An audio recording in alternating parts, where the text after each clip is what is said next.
há um outro Brasil ainda. Tão diferente dos outros, como eles já eram entre si.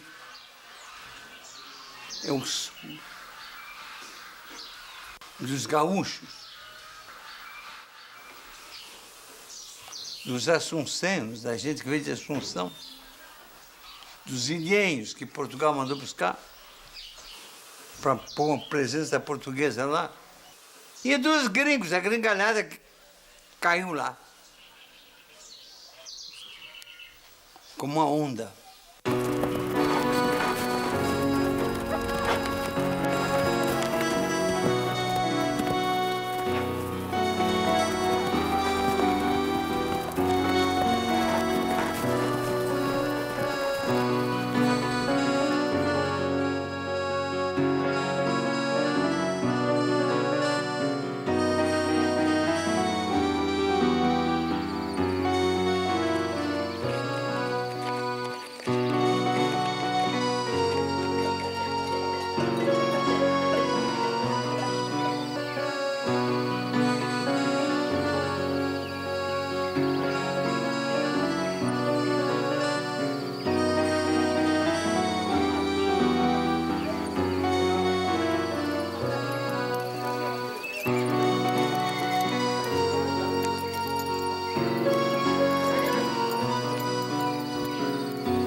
O Brasil sulino surge a civilização pelas mãos dos jesuítas espanhóis.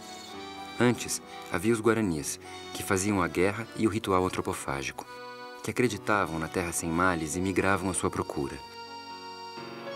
Os jesuítas introduziram as missões, utopia que queria reinventar o humano entre os ameríndios.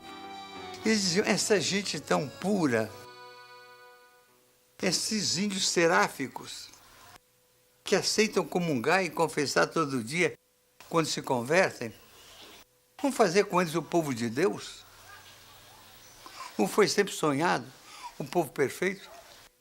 Juntaram centenas de milhares de índios, fizeram templos, ensinaram técnicas de orivesaria, a escrever em latim, escrever em tupi, e criaram uma civilização índia.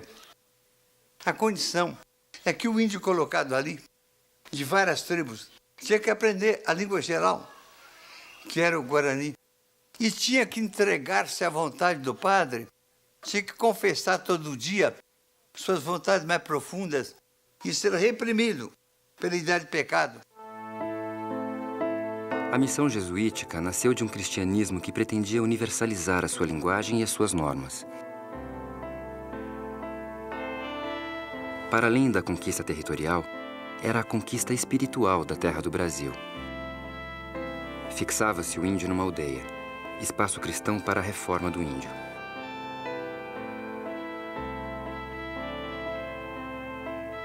Para o jesuíta, o índio ideal era o índio que não fosse índio. Os jesuítas introduziram nas missões e em outros lugares, até mesmo em São Paulo, em Carapicuíba, o conceito de uma aldeia que tinha em forma de cruz, com a igreja numa ponte, e, por exemplo, no Pantanal, em que os braços da cruz eram a rua central e que era dividida em lotes, o que levava ao conceito de posse, que é abominável, antiética no índio. O Terena, por exemplo, que eu estudei, não tem possessivos. Não existe o adjetivo possessivo. É impossível dizer minha casa, minha mulher, minha vaca, meu filho, porque não existe o adjetivo possessivo. A lavagem de cérebro que constituiu desarticular a urbanização das aldeias, desarticular a visão cósmica, constitui um dos mais detestáveis exemplos de lavagem cerebral que existe na história brasileira. E a consequência foi que demasculou esses índios. Tirou deles a capacidade de brigar, de se defender. Esse modelo alternativo de civilização resultou em grande êxito mercantil e em milhares de índios preparados para o trabalho disciplinado. Sobre essas missões prósperas, enormes depósitos de índios destribalizados, desencadeou-se a fúria dos mamelucos paulistas.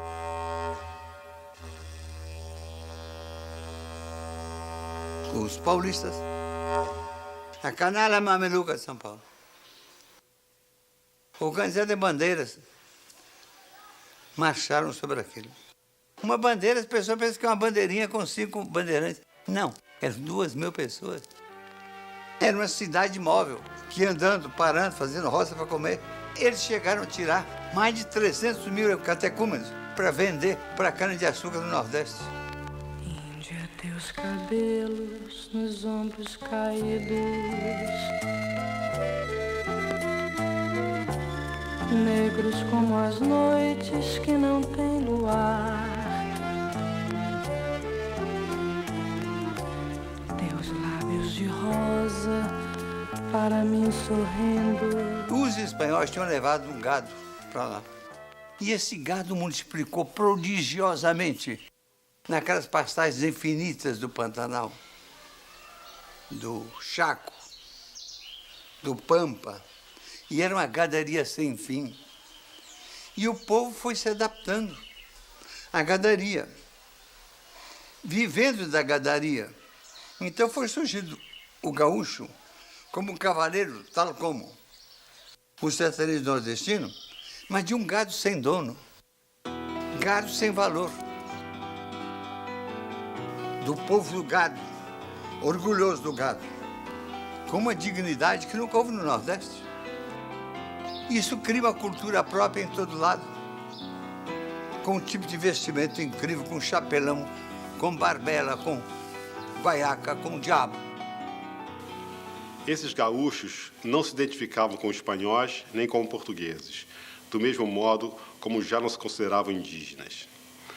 Era uma etnia nascente, aberta à agregação de índios destribalizados pela ação missionária ou pela escravidão, de novos mestiços de brancos e índios desgarrados pela marginalidade e de brancos pobres. Esses eram os gaúchos originais, uniformizados culturalmente pelas atividades pastoris, bem como pela unidade de língua, costumes e usos comuns.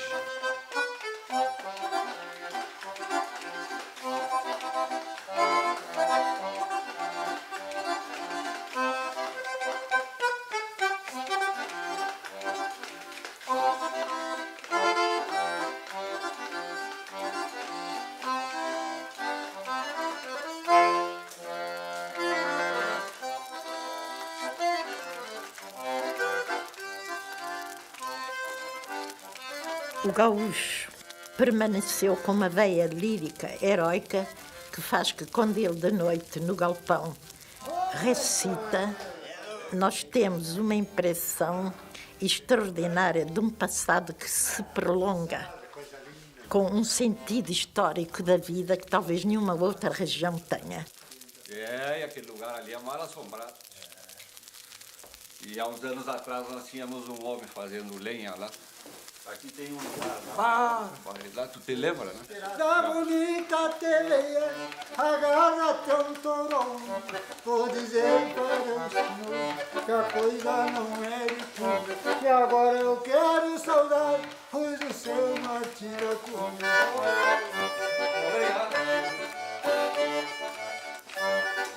Os gaúchos expandiram-se sobre os campos juntamente com o gado. E o sul do Brasil foi sendo ocupado.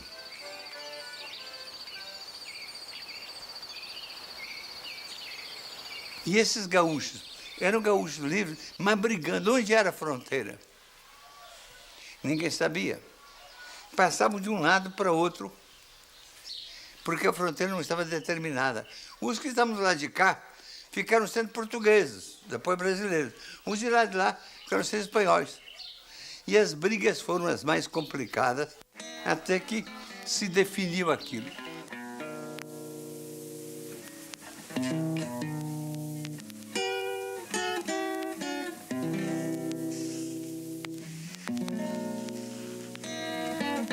A América Portuguesa terminava em Laguna. Os portugueses anteciparam-se a seus rivais castelhanos e deslocaram para o sul gente saída de Laguna, do Rio de Janeiro e em seguida os açorianos, que iriam fundar Porto Alegre.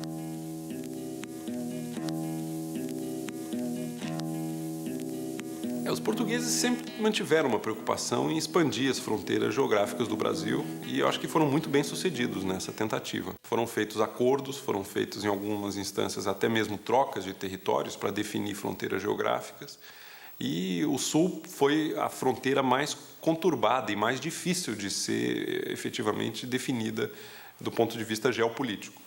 Acabou se definindo.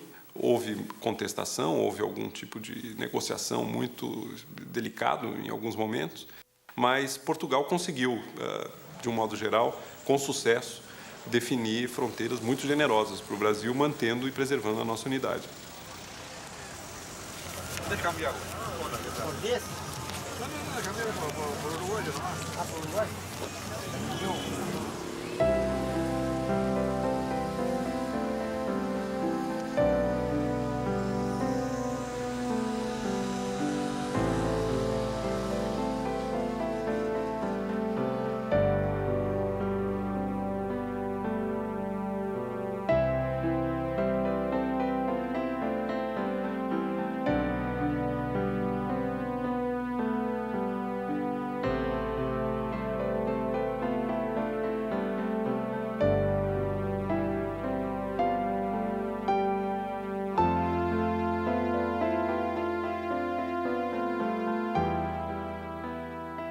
O habitante sulino, ele é formado basicamente na costa por duas raízes.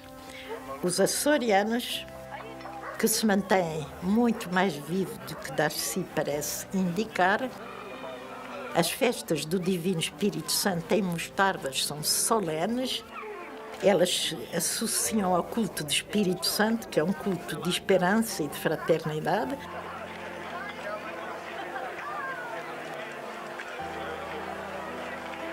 E, por outro lado, Rio Grande foi fundado por poveiros da Pova do Varzim, que é uma aldeia ao sul da cidade do Porto e que vai há 500 anos aos bancos da Terra Nova pescar bacalhau. São grandes navegantes. A presença açoriana e portuguesa e a concessão de Sesmarias foram incorporando o sul à sociedade brasileira.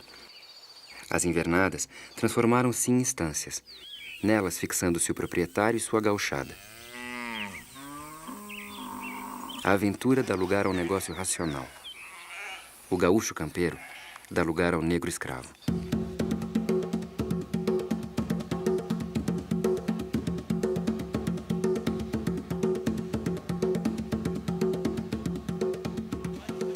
Nas noites de reis, desfilam em Porto Alegre cordões de pretos, cantando músicas carnavalescas ao som do violão. Partem da chamada Colônia Africana, que é um bairro nas proximidades da antiga Várzea, onde há 100 anos havia congos e candomblés. A 2 de fevereiro, toda a população com mescla africana toma parte na procissão de Nossa Senhora dos Navegantes, Rio Guaíba acima.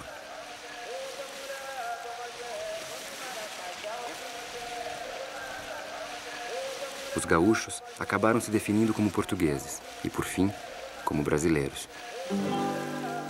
Se acaso você chegasse no meu chateau e encontrasse aquela mulher que você gostou, será que tinha coragem de trocar nossa amizade por ela que já lhe abandonou? Se acaso você chegasse no meu chateau e encontrasse aquela mulher que você gostou, será que tinha coragem de trocar nossa amizade?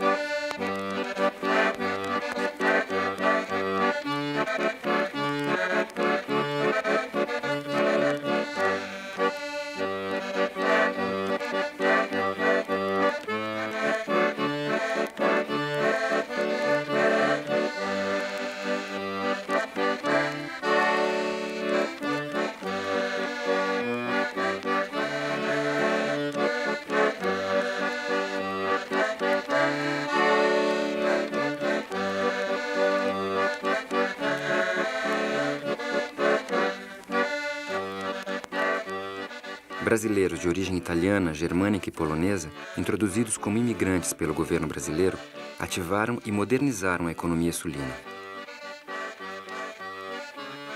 Nas zonas desabitadas, entre as fronteiras e os principais núcleos do país, vivem um destino comum dentro do quadro nacional.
No interior, sobretudo no Vale de Itajaí, é que se congregou uma colónia alemã de início demasiado fechada e chauvinista, mas que mais tarde se associou a colónias italianas, como em Caxias do Sul, e também a outras frações.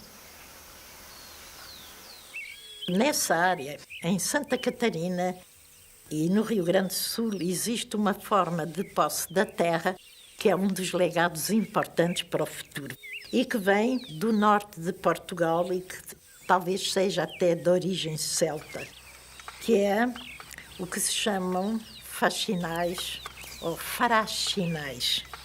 Essas terras conjugam uma coisa que eu considero que é a futura solução para a humanidade, que é conjugar a posse individual da terra com a posse coletiva. Os campos podem ser individuais, mas há terrenos separados com muros de pedra.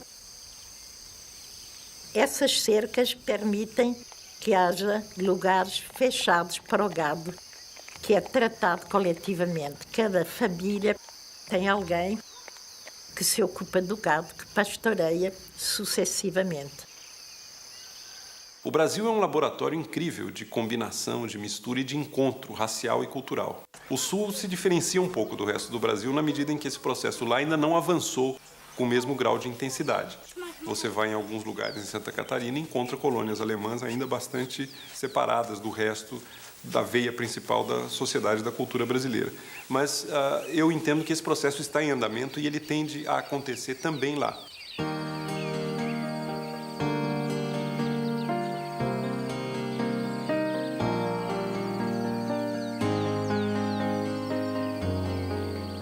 A primeira geração de imigrantes enfrentou a dura tarefa de subsistir enquanto abriam clareiras da mata selvagem e de construir suas casas e estradas, vivendo uma existência trabalhosa e severa. As gerações seguintes encontraram condições mais propícias. Já eram filhos da terra. Seu problema começa a ser o da disponibilidade de terras para abrir novas clareiras para as famílias que se multiplicavam.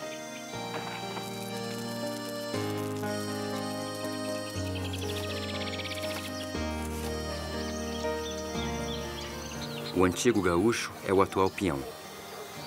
Peão carrapato, peão de serviço, trabalhador de xanga, biscateiro, trabalhador das cidades, reserva de mão de obra.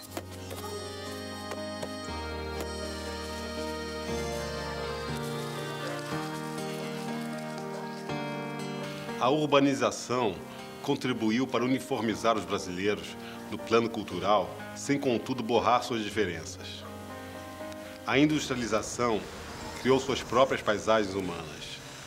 As novas formas de comunicação de massa estão funcionando ativamente como difusoras e uniformizadoras de novas formas e estilos culturais. E subjacente a tudo, esconde-se uma profunda distância social, gerada pelo próprio processo que a formação nacional produziu. Uma nação não pode ser confundida nem com o seu território e nem com a sua soberania política. É lógico que território e soberania são dimensões da nacionalidade, mas a nação é fundamentalmente um sentimento. A nação brasileira é o sentimento que os brasileiros têm de pertencerem a essa cultura, a essa nacionalidade. Esse sentimento é dado por uma memória comum e é dado por uma percepção de que estão todos vivendo coletivamente um mesmo espaço afetivo, um mesmo espaço intelectual. É isso que constitui a nação. O milagre da unidade brasileira é a constituição deste sentimento comum da brasilidade.